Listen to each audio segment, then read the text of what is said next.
এই বেইমানী দৌৰত যি বিশ্বাসী আৰু সত্য, সেইসকলক মানুহে মূৰ্খ বুলি কয়।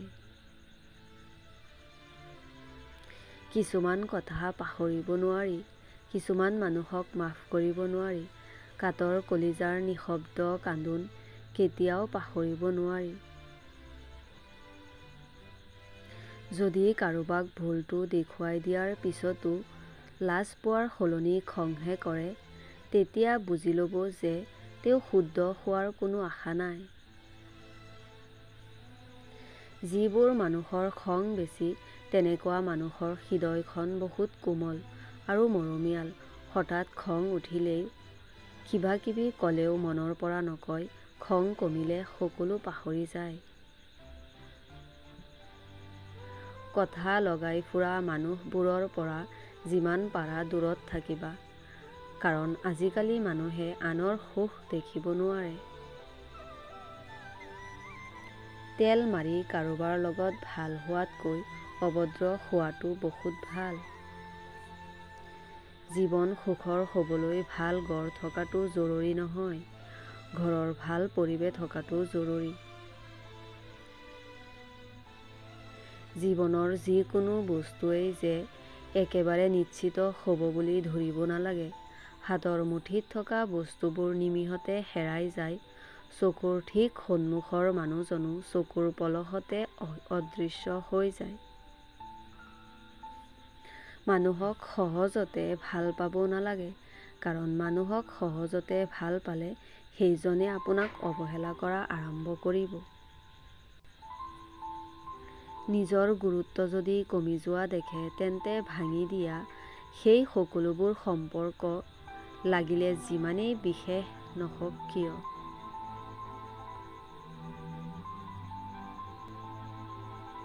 পৰাপক্ষত কেতিয়াও কাৰোৰ পৰা বেছি একো আশা নকৰিব। আনৰ পৰা অৱহেলিত হোৱাতকৈ যিমান পাৰে সদায় নিজক লৈ সুখী হ'বলৈ শিকক।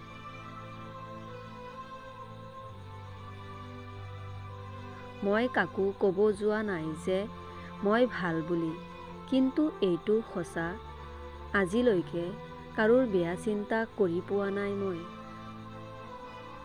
সময়ৰ লগত সলনি হৈ যোৱা মানুহবোৰকো মাজে মাজে ধন্যবাদ দিব লাগে, কিয়নো তেওঁলোকে যে আমাক বুজাই থৈ যায় যে সকলো মানুহ বিশ্বাসৰ যোগ্য নহয়। খুব বেছি ভাল পোৱাটো আজিৰ দিনত মূৰ্খতা, কিয়নো মানুহে তোমাৰ প্ৰশংসা কৰিছে নে ব্যৱহাৰ একো ধৰিব নোৱাৰি। মানুহৰ অভিনয় বৰ ভয়ানক। মায়াভৰা মুখখন দেখিলে বুজিয়েই নাপায় যে তাতো বিশ্বাসঘাতকতা আছে। কিছুমান মানুহে আমাক খুব ভাল শিক্ষা দি যায়, যেনে ধৰি লওক, কাকো সহজে বিশ্বাস নকৰিব, কাকো বেছি ভাল নাপাব, কাৰোৰ বেছি ওচৰ চাপি নাযাব। আমি এনে এটা যুগত বাস কৰিছোঁ, কষ্ট যিমানেই নহওক কিয় থাকিব মনে মনেই লাগে। আনৰ আগত প্ৰকাশ কৰিবলৈ যোৱা মানে আৰু এগালমান কষ্ট গোটাই লোৱা।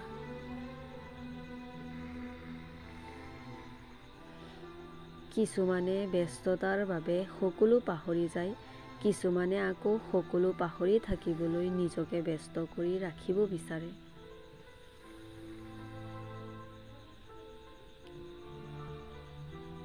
যিবোৰ মানুহে আনৰ ভাল কিবা এটা হ'লে হিংসা কৰে, তেনেবোৰ মানুহ কেতিয়াও জীৱনত সুখী হ'ব নোৱাৰে। সুখী হ'বলৈ দুটামান কথা মনত ৰাখিব: তৰ্ক কৰাতকৈ নীৰৱে থাকিবা, প্ৰতিশোধ লোৱাতকৈ ক্ষমা কৰি দিবা, আৰু স্বাৰ্থপৰ মানুহৰ লগত থকাতকৈ সদায় অকলে থাকিবা। কেতিয়াও ভাল সময়ক লৈ গৰ্ব নকৰিবা, কিয়নো বেয়া সময় আহিবলৈ বেছি সময় নালাগে। এটা সময়ৰ পিছত জীৱনত চখ বুলি একো নাথাকে, মাত্ৰ থাকে ধৈৰ্য আৰু পৰিস্থিতিৰ লগত মিলি যাব পৰাকৈ সাহস কৰা, একদম শান্ত হৈ যোৱা এসময়ৰ দুষ্ট মানুহজন। সময় নহয় যিয়ে মানসিকতা সলনি কৰিব পাৰে, তেৱেই জীৱনত সফল হ'ব পাৰে। সময় আৰু আপোন মানুহে যেতিয়া একেলগে দুখ দিয়ে, তেতিয়া মানুহে বাহিৰেই নহয় ভিতৰিও শিল হৈ পৰে।